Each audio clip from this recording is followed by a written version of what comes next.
Hello everyone, स्वागत है आपका मेरे चैनल में। मैं प्रशांत कुमार शुक्ला, एडवोकेट। साथियों, आज के वीडियो में हम बात करेंगे, अगर आपकी पत्नी आप पर कोई झूठा केस दर्ज करती है, जैसे कि धारा 498 ए, 406, 323 आईपीसी और साथ ही साथ दहेज का केस, तो आप झूठी एफआईआर को क्वेश करा सकते हैं। जानिए क्या एविडेंस की जरूरत पड़ती है। आज के वीडियो में हम लोग राजस्थान हाई कोर्ट का एक और महत्वपूर्ण जजमेंट के बारे में, जो कि जिसका केस का जो टाइटल है वो Anurag Tada versus state of Rajasthan के मामले में, जो कि हाल ही में 5 अप्रैल 2023 को, जहां पत्नी ने पति और उसके सास ससुर के खिलाफ एक झूठी एफआईआर दर्ज कराती है।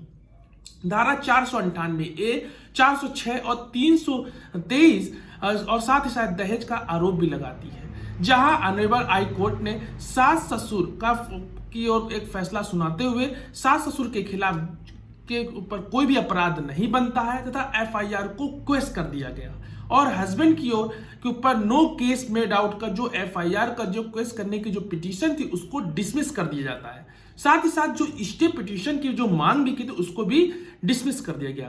तो जानते हैं ये पूरा मामला क्या था।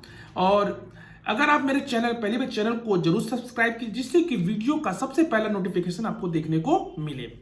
जहां पे एक व्यक्ति द्वारा एक रिपोर्ट दर्ज कराई जाती है कि उसकी जो पुत्री का जो विवाह है वो दिनांक यानी कि जो डेट है उसकी 14/2/2009 को हुआ। विवाह के समय उसने ससुराल द्वारा दिए गए जो मांगे थे दहेज सहित जेवरात व नकदी कैश को भी दिया। शादी के बाद पति अपनी जो बेटी को मलेशिया के कुलालंपुर ले गया। वर्ष 2012 में शादी के जो बंधन से एक बेटी का जन्म हुआ, लेकिन उसके तुरंत बाद पति और उसके परिवार वालों ने दहेज की मांग को लेकर उसकी जो बेटी को प्रताड़ित करना शुरू कर दिया। लेकिन समझाने पर शिकायतकर्ता ने 12 तोले सोने की जेवरात भी दिए। इसके बाद पति और उसकी जो अपनी पत्नी को वापस मलेशिया ले गया, लेकिन बीमारी का जो इलाज शुरू कर दिया और उसे एक कमरे में भी बंद कर दिया। उसके बाद और 2016 में जब उसकी बेटी यानी कि जब भारत वापस आई तो उसने एक बेबी बॉय को भी जन्म दिया। अक्टूबर 2016 के महीने में उसकी बेटी अपने दोनों बच्चों के साथ जब मलेशिया चली गई, लेकिन उसका जो हस्बैंड का व्यवहार में एक भी परिवर्तन नहीं हुआ और उसका उत्पीड़न जारी रहा और उसने मारने की भी कोशिश की, जिसके कारण उसे अस्पताल में भी भर्ती होना पड़ा। इसके बाद पति अपनी बेटी और बच्चों को जो जहां वो रहती थी उसने जोधपुर छोड़ दिया और वापस चला गया। वहां पर उसको छोड़कर वापस फिर चला गया और रुपए की फिर मांग की और दहेज के रूप में 5 लाख रुपए मतलब और मांग कर रहा था। पुलिस ने इस तरह का जो शिकायतकर्ता उसके जो पिता की तरफ से मामला दर्ज किया और उस पर जांच शुरू कर दी। आइए जानते हैं कि कोर्ट के समय किन बिंदुओं पर बहस की गई। पति की तरफ से जो एडवोकेट ने कहा, पति और उसके परिवार वालों पर जो सर्वगाही जो आरोप लगाया गया है, उन्होंने दहेज की मांग की और शिकायतकर्ता की जो बेटी को परेशान किया।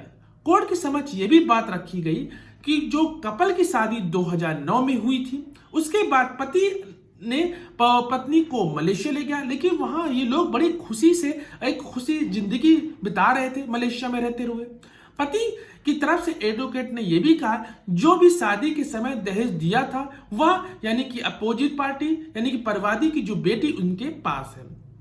साथ ही साथ उन्होंने आगे पति की तरफ से जो एडवोकेट ने यह भी तर्क दिया कि पति ने कुल रुपए की धनराशि मतलब कि कुछ पैसे की एक धनराशि उसके अकाउंट में यानी कि उसके पत्नी के अकाउंट में जमा किए थे। वो बताया कि जो शिकायतकर्ता की जो बेटी है उसका एक एनआरआई खाता है, जिसमें उसने 1,32,28,032 रुपए, जिसमें पति की बिना सहमति के बिना उसकी जो पत्नी ने 65 लाख रुपए वापस ले लिए। यानी पति ने इतना पैसा उसके एक एनआरआई अकाउंट में जमा किया था, लेकिन पत्नी ने बिना पति की सहमति से उस पैसे को विड्रॉ कर लिया, यानी कि 65 लाख रुपए वापस ले लिया।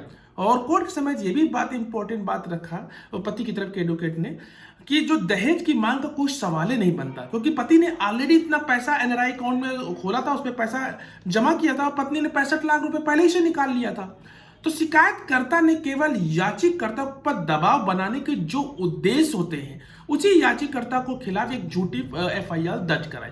यहां तक कि पुलिस द्वारा न्यायालय की समझ दिनांक 6/12/2022 को एक रिपोर्ट के अनुसार यानी कि जो याचिकाकर्ता यानी कि सास ससुर मतलब के जो खिलाफ है कोई अपराध नहीं बनता तथा जो धारा 41 है सीआरपीसी यानी कि याचिकाकर्ता है मतलब कि जो उसके सास ससुर को फंसाने के लिए कोई नई सामग्री सामने नहीं आई। एक इंपॉर्टेंट बात यह भी रखी गई पति की तरफ से जो एडवोकेट ने, साथ ही साथ ये भी बताया कि जो याचिकाकर्ताओं के खिलाफ जो एफआईआर दर्ज जो हुई है उसको रद्द किया जा सकता है।